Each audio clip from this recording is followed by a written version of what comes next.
show up, show up, show up, show up. Hello everyone, my name is Sofi Bonde. This is the first time for me to do anything like this.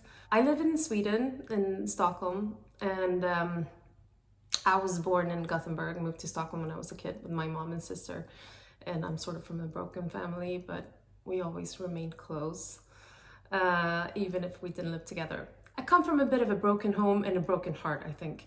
You know, I can definitely say that I have a good self-confidence, but my self-esteem is not the best. And that is something I've been struggling with for my whole life. I didn't really realize this. Like, I didn't even know the difference between self-confidence and self-esteem. This was like not something you talked about so much when I grew up. And I had a really hard time setting like boundaries. I wanted to say yes to everyone, to the world. And like, you can't say yes to 100 things at the same time or to 100 people. Somebody's gonna get disappointed. And I finally learned that. Throughout the years and through music, I met a lot of great people. That is sort of like one of the blessings, I think, when you do get to work with the music, like the people that you meet and like the connection you get and the spirituality about it, because there's some kind of magic, you know? Anyhow, I went to Paris, did my first demo, went home to Stockholm, got my first album out, year 2000. I moved to London, worked with a publisher and a manager there, and then I moved to New York.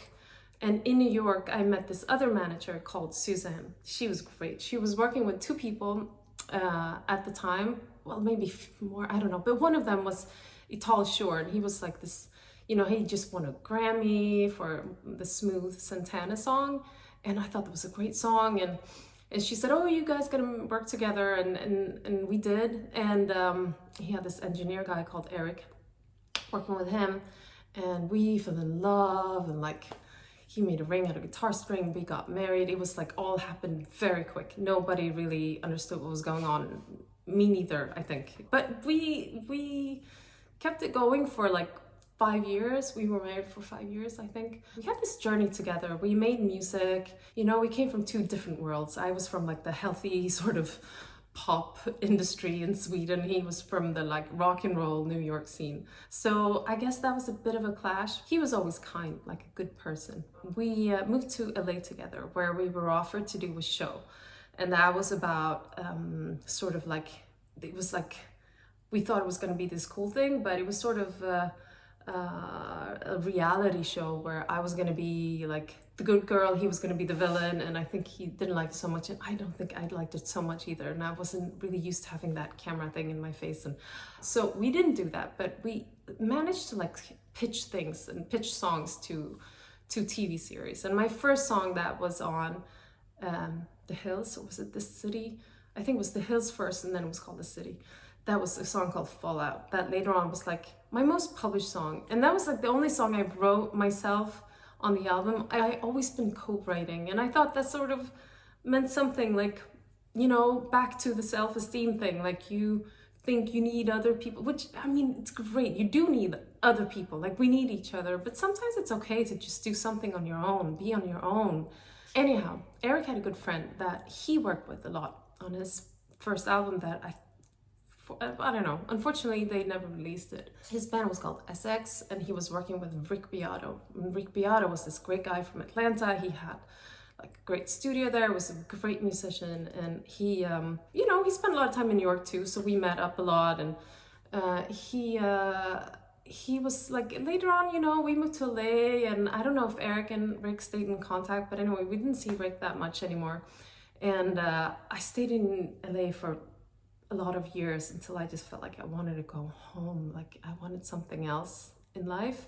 I came back to Sweden, I kept making music, and I had kids. Like, that was the big shift, actually. Like, I have 2 kids, I have a girl and a boy. Anyhow, I saw that, you know, it was like kept coming up like Rick Beato on my Instagram, and I saw that he was like blooming and becoming this big YouTuber, and I follow him, and he's so good. Like, it's so nice to just know your craft that well, like he does.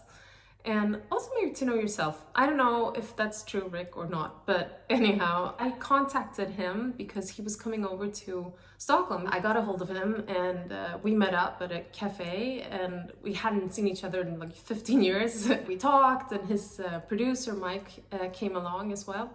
We walked from this little coffee shop like 50 meters to a place called East. That like little path, I mean, I think everyone stopped us along the way. Like Rick was just this superhero, like superstar, and it was like walking next to Taylor Swift. I was like, wow, I can't believe all these people know you, you know? It was pretty cool. Anyhow, so we started talking, you know, had dinner, and Rick was like, why do you focus so much on music? Like there's so many other things you could do. Like you can still do music, but you can also do something else. I'm like, what? Like maybe, you know, he's like a YouTuber. Like you should try doing that. And I thought, okay, like what am I, you know, I'm not like you, like I don't know. No, but you're you, and you can talk about the things that you like love and that matters to you. And I said, okay, I don't know, this has been like really hard for me because I did accept the challenge, and Rick said, great. And, you know, Sophie, don't take too long. And now it's like, I mean, this was summertime, so now it's almost a year.